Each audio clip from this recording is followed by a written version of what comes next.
The smell on my dog's fur was the smell of a woman who lived across the street from me. I had been at my desk for 10 hours that Tuesday. I had not opened my front door. I had not let anyone in my house. My dog Murphy had been in his crate beside my desk for most of the day, where he always was on my heavy meeting days. When I unlatched the crate at 6 in the evening and bent down to scratch his head, I caught a smell on him that did not belong to me, did not belong to my house, and did not belong to anything I had touched in 4 years of owning him. It was lavender. It was talc. It was the smell of an 81-year-old woman named Helena Pierce, who lived in the green clapboard house directly across from mine, whose husband had died 9 years ago, whose own Wheaton Terrier of 14 years had died in her arms on her front porch 8 months earlier, and who I had been waving at from my own porch for 4 years, without ever really paying attention to her. The smell was on Murphy because somebody had been holding him close enough that day to leave it there. The somebody was Helena. I knew it the moment I smelled it. I knew it before I had any evidence beyond the smell. I knew it the way you know a thing about a person who lives across the street from you, when the small details about that person finally connect into a shape you should have seen sooner.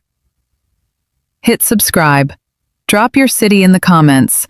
Stay until the end of this video, because the woman who had been holding my dog had not been doing it to hurt him. And what I figured out in the next 72 hours about who had been on my street the whole time I had been failing to notice is the only useful thing I have come out of this year with. I sat down on the floor of my office with Murphy in my lap. I lifted his ear. I smelled the spot behind it, where the warmth of his body would have brought the scent up. The smell was strongest there. Somebody had been pressing her face against him. Recently. That day.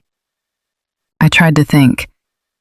I had let Murphy out into the backyard at 11:15 for his midday break, the way I did every workday. I had let him back in at noon. The yard was fenced. The fence was 6 feet of old wooden privacy panels.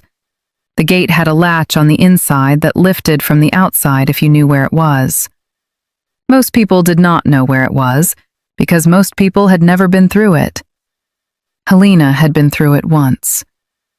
8 months earlier, on the morning Bartleby was dying, I had walked her through my backyard to get to my car faster, because the trash truck had blocked my driveway. She had been crying so hard I had been holding her elbow. I had not thought she would remember the gate.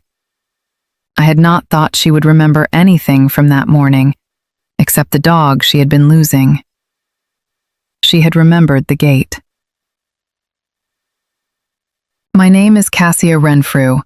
I am 36 years old. I work as a freelance UX designer for tech companies on the West Coast, which means I work from a converted bedroom in a small house in a small Hudson Valley town in upstate New York, and my workday runs from noon to 9 in the evening, which is the morning and afternoon of my clients.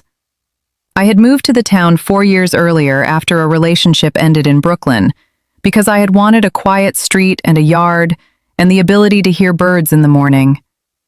I had bought a small house on a tree-lined block of 14 houses, and I had adopted Murphy from a rescue 6 weeks after I moved in, and I had built, in the 4 years since, the quietest version of a life that I had ever lived.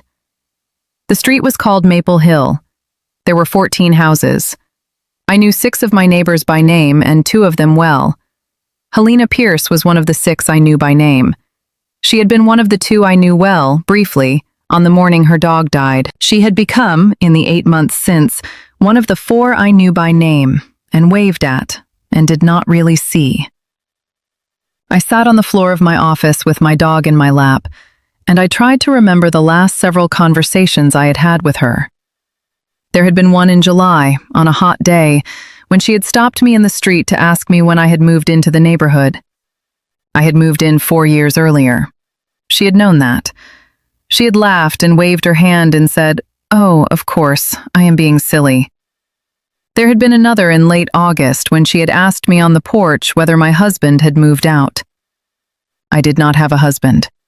I had never had one. She had said again, "Oh, of course, my mistake. You are the one on her own with that lovely dog." There had been one in September when she had told me that her son was coming to visit the next weekend, and I had not seen any visiting cars. And the next week, she had told me that her son was coming the next weekend, and I had not seen any visiting cars then either. I had registered all of those moments individually as the small forgetfulnesses of an older person. I had not put them together.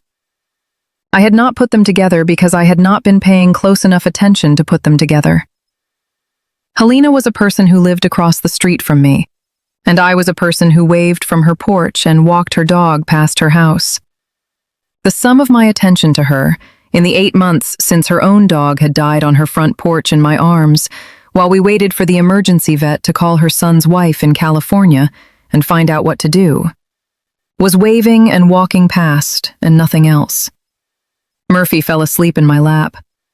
I sat on the floor for a long time. I tried to figure out what to do. I want to tell you what I did, because the doing was the part of this that I have been thinking about for the last 6 months, and the thinking is what I am going to leave you with at the end. I did not call the police. I did not call her son in North Carolina or her daughter in California, whose numbers I had on a sticky note in the drawer of my entryway table from the morning Bartleby died, which I had not looked at since. I did not knock on Helena's door that evening. I did nothing that evening except sit on the floor with my dog and try to think about whether I was right about what I had figured out, and what I owed to a woman across the street who I had not been seeing. I decided to wait 1 week. I decided to set up, in the corner of my backyard where I could see the gate from my office window, a small camera I had bought 2 summers earlier to catch a raccoon that had been getting into my compost. I decided to let the next Tuesday happen the way every Tuesday happened. I decided to let Murphy out at 11:15, the way I always did.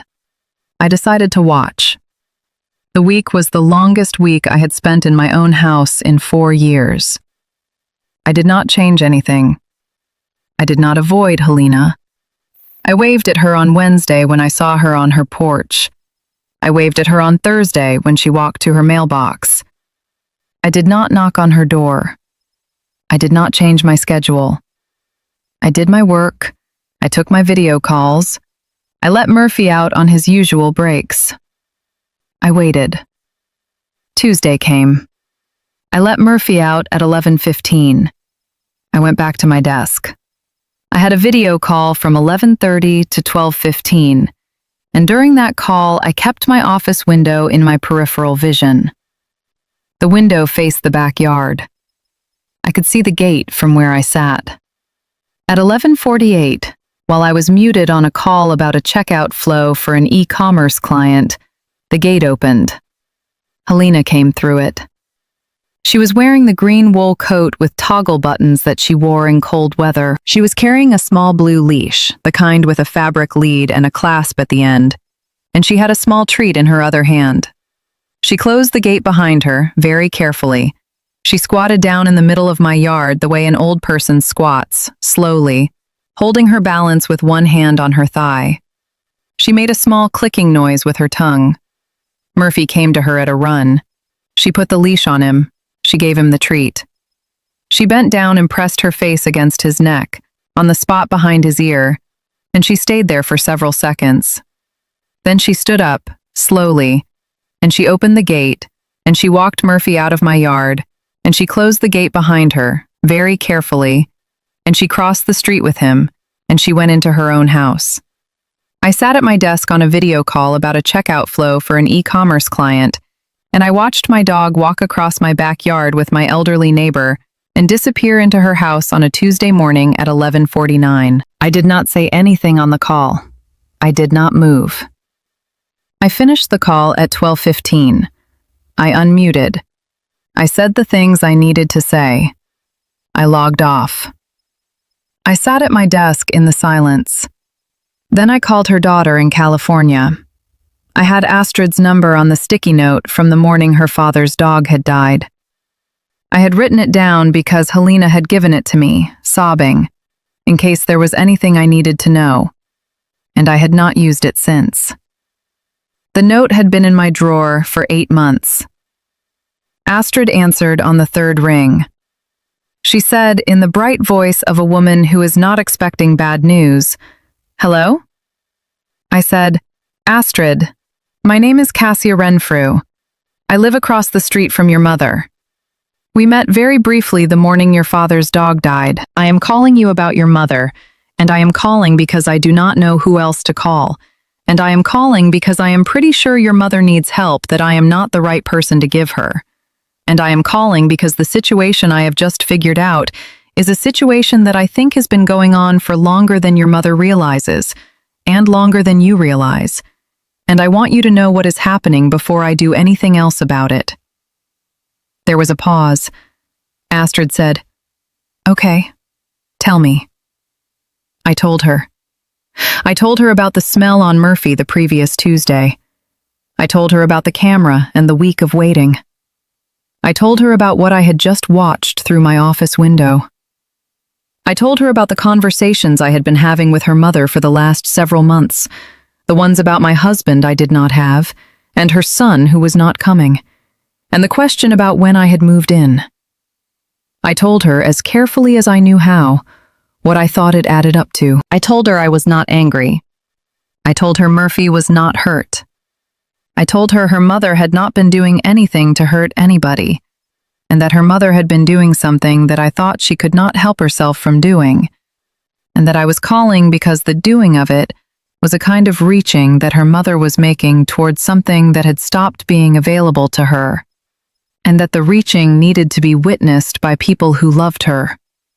And the people who loved her were not me. I told her I would help in any way she needed. I told her I would not call the police.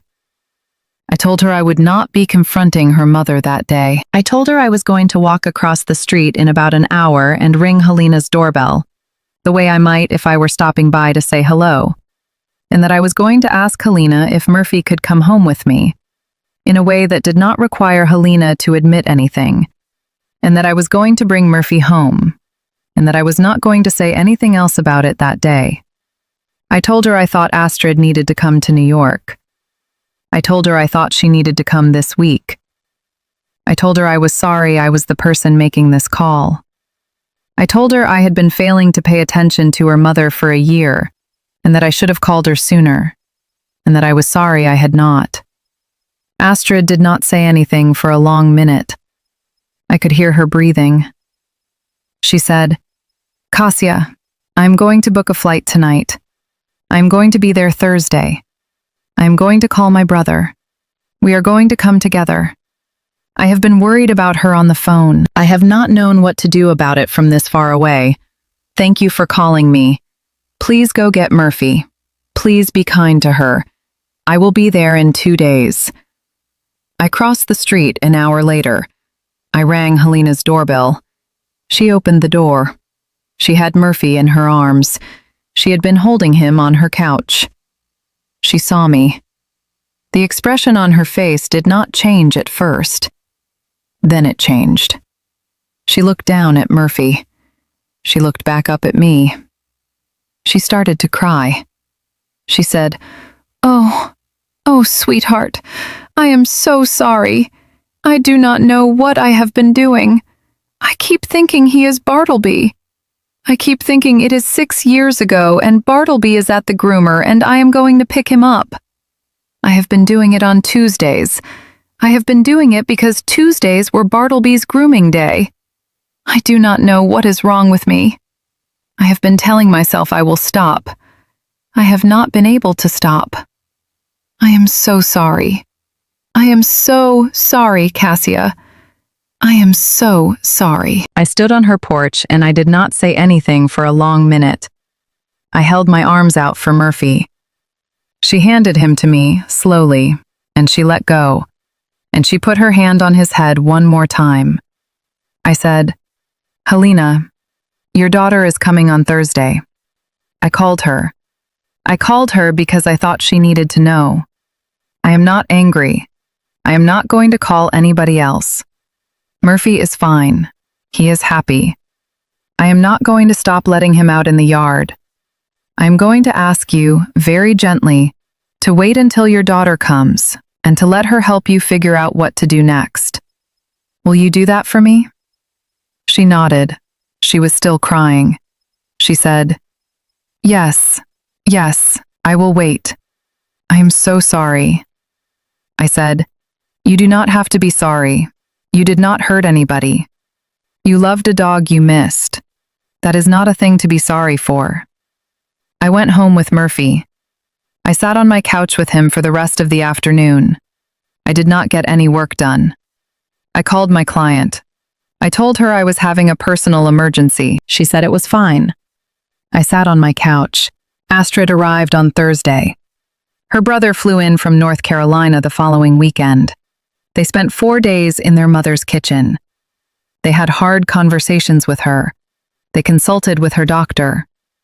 They confirmed what I had suspected, which was that her cognitive decline was further along than the phone call version of her life had been letting them see. They began the long, painful, expensive process of figuring out what was going to happen next. Helena did not move out of her house. The decision they made, with her, was that Astrid would relocate from California to live with her for a year, while a longer-term plan got built. Astrid had been working remotely for a tech company in San Francisco. Her marriage had ended 3 years earlier. Her own children were grown. She had been telling herself that she would visit her mother more soon. The afternoon I called her, she told me later, was the afternoon she stopped telling herself that. Astrid has been here for 6 months. She has become one of my closest friends in this town. She comes over on Friday evenings. We drink wine on my porch. Murphy sits with us. She tells me about her mother. She tells me about how strange it is to be living, at 53, in the house she grew up in, with the woman who raised her, who is now slowly becoming somebody else. She tells me that some days her mother knows exactly who she is, and they have whole conversations about old times. And some days her mother thinks Astrid is her own younger sister, Wilhelmina, who died 26 years ago, and Astrid plays along because correcting her does not help. Helena has not come into my backyard since that Tuesday. The pattern stopped. Astrid takes her to a small adult day program 3 days a week now, at a senior center 2 towns over, where Helena does art with other people her age, and where she has a friend named Penelope who she talks to on the phone in the evenings. Astrid brought home a small spaniel named Pip in November. The spaniel is now Helena's full responsibility during the day, with Astrid supervising. Helena knows Pip's name. She remembers to feed Pip. She walks Pip in the front yard in the afternoons. She has, twice in the last 6 months, called Pip Bartleby.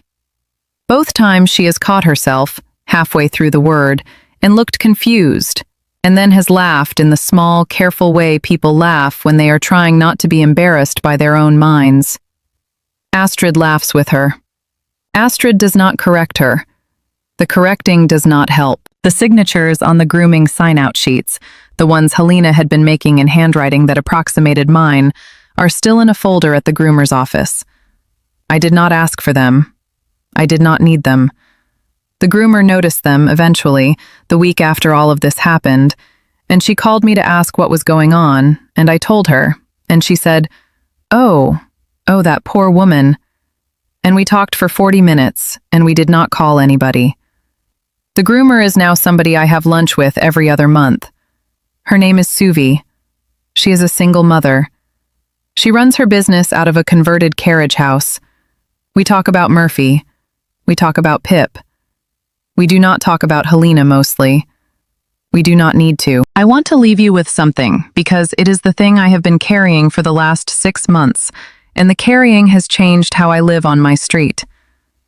There are people on your street right now who are slowly disappearing. They are not disappearing in a way anybody is going to notice quickly. They are disappearing in small ways. They are forgetting which neighbor has lived there how long. They are asking the same question twice in a single conversation. They are going to the grocery store and forgetting why they went. They are losing the parts of their day that used to organize themselves automatically. They are doing this quietly because they are aware enough of what is happening to be ashamed of it. They are doing it without a witness because most of us do not have the time or the attention to be a witness to anybody we are not legally responsible for. Helena had been losing her grip for at least 2 years before any of this happened. Her children had not been close enough to see it. I had been close enough to see it, and I had not been paying attention. She had been managing it by herself, with the diminishing tools of her own mind, and the tools she had reached for when the grief of losing her dog had become too big to hold had been my dog. She had not been hurting him. She had not been hurting me. She had been borrowing from the world right across her street an animal-shaped piece of comfort that her own life had stopped being able to give her. And she had been giving him back at the end of every day because she still understood at some level that he was not hers. I figured it out because of a smell.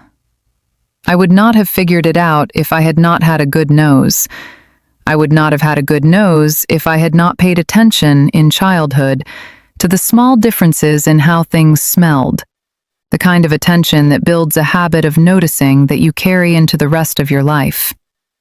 The noticing is a habit. The habit is a practice. The practice is the only reason I figured out what was happening across my street, and I almost did not figure it out because the practice had been on Murphy and not on Helena. I had been better at noticing my dog than at noticing my neighbor. There is a small thing you can do this week if you have an elderly person on your street. You can stop the next time you see them and look at their face for an extra 2 seconds. You can register, deliberately, what their hair looks like, and whether their clothes are clean, and whether their porch furniture has been moved in the last month, and whether their mail has been picked up. You can do this every week. You can build in your own head a small ongoing record of what they look like and what their house looks like, and what time they sit on their porch and whether their car has moved. You will not have to do anything with this record most of the time. Most elderly people on most streets are doing fine, but once in a while, very rarely, the person across the street is going to start, very quietly, picking up your dog from your backyard on Tuesdays, because the part of her brain that organizes time has folded her dead dog and your living one into a single dog she once loved, and the only reason you will figure it out, before something more serious happens, is that you have been paying close enough attention to notice the small thing. The small thing for me was a smell. Yours might be different. The point is that you have to be paying enough attention to catch it. Helena sometimes still calls me Wilhelmina.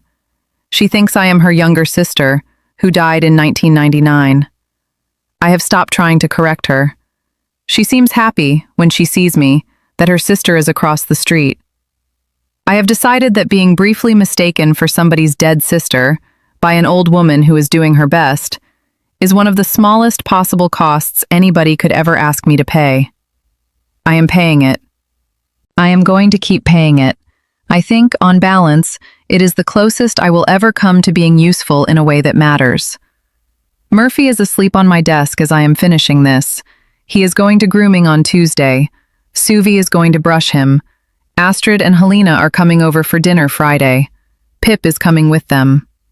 Murphy and Pip are going to play in the backyard while we eat. I am going to leave the gate latched. The latch on my back gate has been replaced. It is now a different kind of latch.